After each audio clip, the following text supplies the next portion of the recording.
Amaigbo kwenu Igbo ngidi. Amaigbo kwenu Igbo ngidi. Amaigbo kwezonu Amandi Igbo. Ọwụshi okorobịa na-ekwuo Elvis Zuma nwa Nwokeruobi Ikeji agụyi. Ana m asị o ama na-adọ si ya dọọkwa n'onwe ya. Mgbe sị Igbo mụrụ nze n'ọzọ, ana m ekelekwa unu na ndị echichi ndị ọzọ si onye chiri si ya zerekwa. Hey!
Igbo ngidi. Amaigbo nwere mmadụ otu aka o si. Onye m na-asị ka m kelee ugbu a ọwụ His Royal Majesty Eze na-esensi Nwosu Igbo of Amaigbo. Akana Chindiam Igbo of Amaigbo. Igbo of Amaigbo. Eze mara ya. Eze onye mamuo. Eze na-asị gadio. Eze onye mamuo.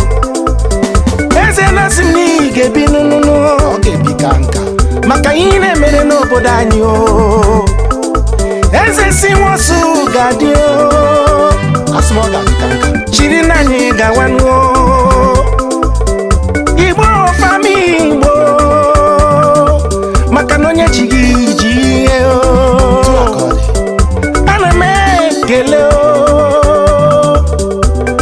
Amaigbo bụ oke mba nụnụnụ. Oke mba. Eze m oke mmadụ. Onye ọzọ m na-ekele bụ ọnụmọnụ ọzọ Bertram Osuala Ishiekwe Amaigbo. Onye isi nze n'ọzọ Amaigbo. Asị gị birigbo. Ọ ga-ebikwe ka nka. Birigbo. Ọ ga-ebi ka nka. Ọwụ isi okorobịa na-ekele gị. Mgbe sikwa ka nkelekwa Chief Sir Fine mmadụ mere PG ala ọma jijiji Amaigbo.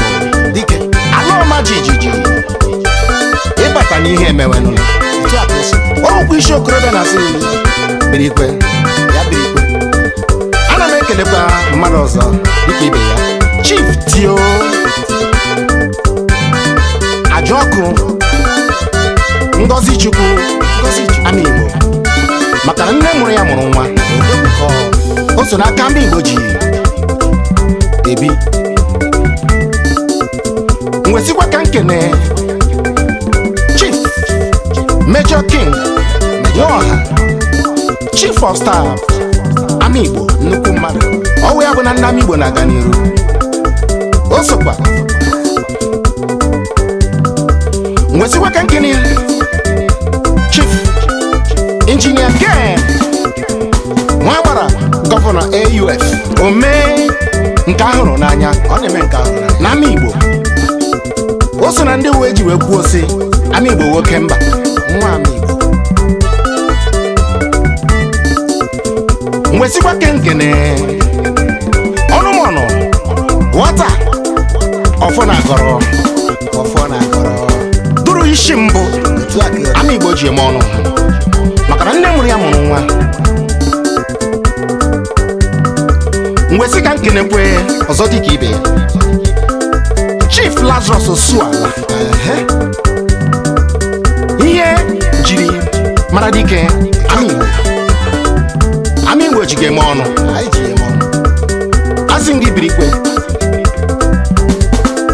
nsikwa ka nkenekwa Chief Ken Eso Omemachi Amaigbo isoro ndị Amaigbo ji eme ọnụ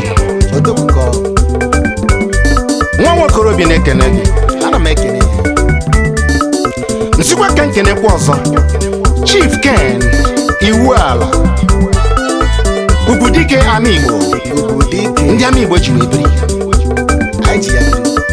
ana m ekelekwe Chief Major Dan Azubike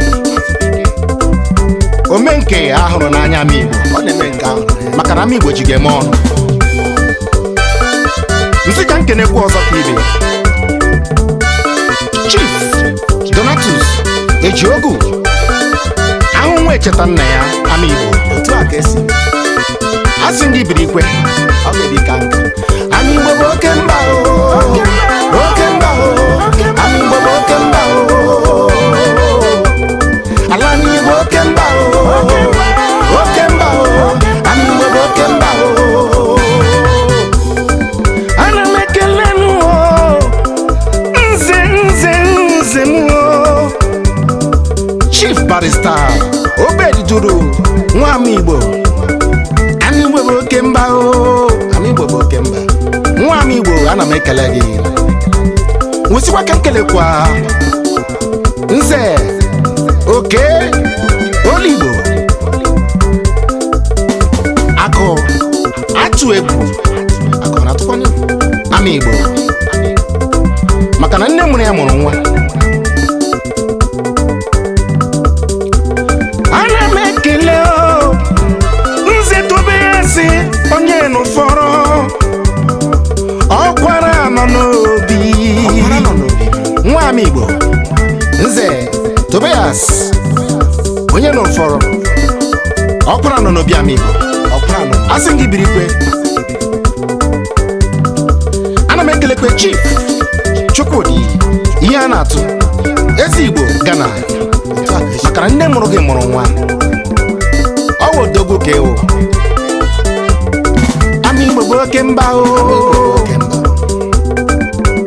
ana m ekele Chief Eric ihe ma onye ma Ezigbo na London anyị nwere ndị gbara maka na Ikeji gị jisiri gị ike Amaigbo nwere ndị gbara chikere gị kere gị ọfụma Amaigbo bụ oke mba nwesikwa ka kene nunu Chief Romanus iwu ọzọ ọchịrị ọzọ nne mụrụ ya mụrụ nwa Amaigbo mụrụ ndị gbara nwesikwa ka kene Chief Barrister Declan Ụzọma Ọhamadike odogwu Amaigbo ndị Amaigbo ji biri nwesikwa ka m kelenu ọnụmọnụ Ike Amaigbo Ike etum na-ekele nwesika nkele Chief Ụzọma Udemba ọgaranya ngada nwa Udemba asị gị biri ikwe ọ ga-ebi ka nka ana m ekele Right Honorable Barrister Amaechi Nwoha Omudo Amaigbo maka na sị na ndị na-achọ udo kwudo na adịrị ọ na-eme n'udo Nwokeruobi ọma nwesika nkelekwa Chief Chidi Anyam Amaigbo wụ isi Igbo Amaigbo wụ isi Igbo asị gị kelekwe Amaigbo bụ oke mba Amaigbo bụ oke mba ala Amaigbo oke mba Amaigbo bụ oke mba ana m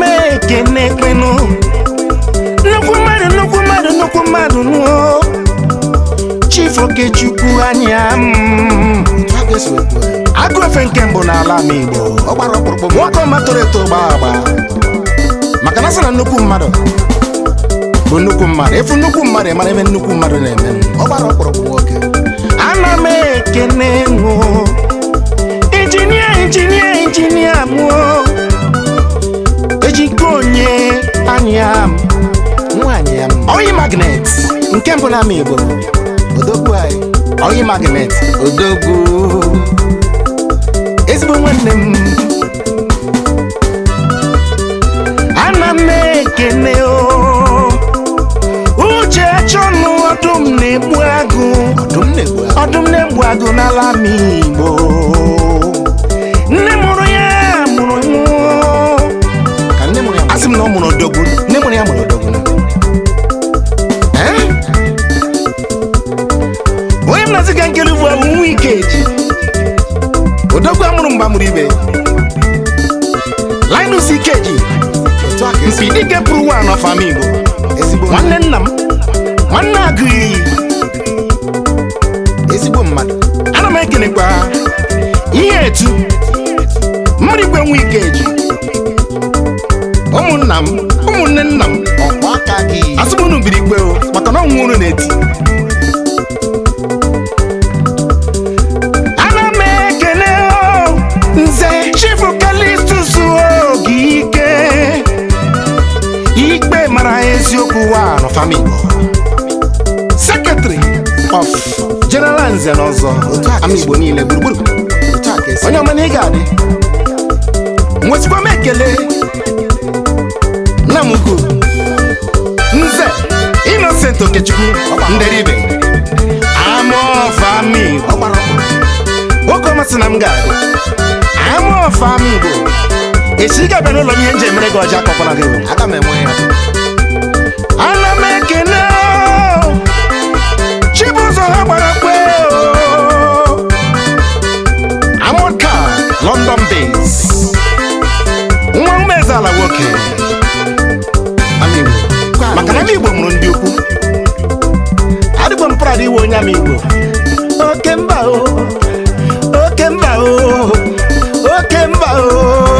I greet you DJ Amaigbo bụ n'oke mba nụnụnụ Kelechukwu achọnụ amụrụ m n'ala Amaigbo nụnụ nwa mụrụ na mma etokwere m n'ala Amaigbo nụọ ọpara achọnụ adị m proud ibe onye Amaigbo nụọ Amaigbo maka esi emenụ nganga ndị ọma nụnụnụnụ Amaigbo maka na ka esi ebi anyị nwere ndị gbara ọkpụrụkpụ nụọ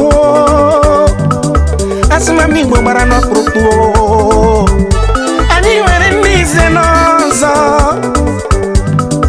anyị nwekwara ndị chief ndị ọma ndị echichi na ndị ichie nụọ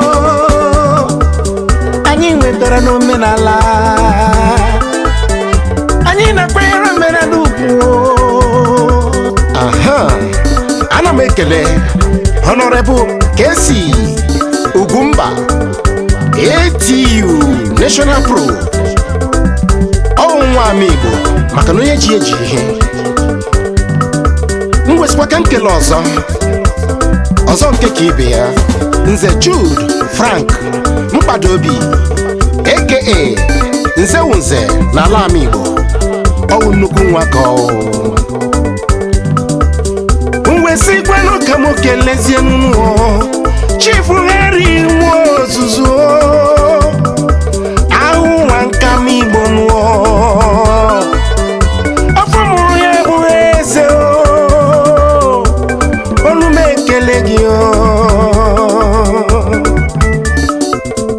ngwesikwa ka nkele Chief Kelechi Duru First VP1 ATU ọwụ ndị na-ejere Amaigbo ozi ọwụ ndị si na Amaigbo ga-adị mma ana m ekelekwa Engineer Cletus Egbuzie Chairman Board of Trustees ATU Amaigbo onye si na Amaigbo ya dịkwa mma o soro ndị si na Amaigbo ya dị mma ana m ekele nụọ Ede Apostles Romanus le eze nwa our time. Onye ọma nke si di m choke wee bịa. Anya eji ahụ ụzọ nke ime mmụọ.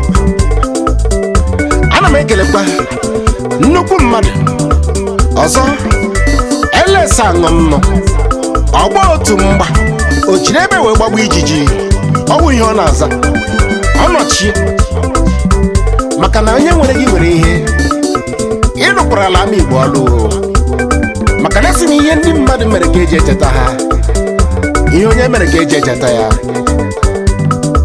Amaigbo bụ oke mba anyị gbara ọkụ anyị siri ike o. Aha, ana m ekelekwa ha Honorable Chizobam Chizobam Executive Chairman Wangele Emeritus nwa Nwokeruobi si gị birikwe nwesikwa ka nkelekwa Nze Amaigbo Kesili ozuru mba Nze aka onye wetere na Amaigbo ọ wụnye n'aka onye wetere ka eji esi maka na ọnwa Chinemere m ka ịbụ asị gị birikwe ndị nze birikwe anyị oke mba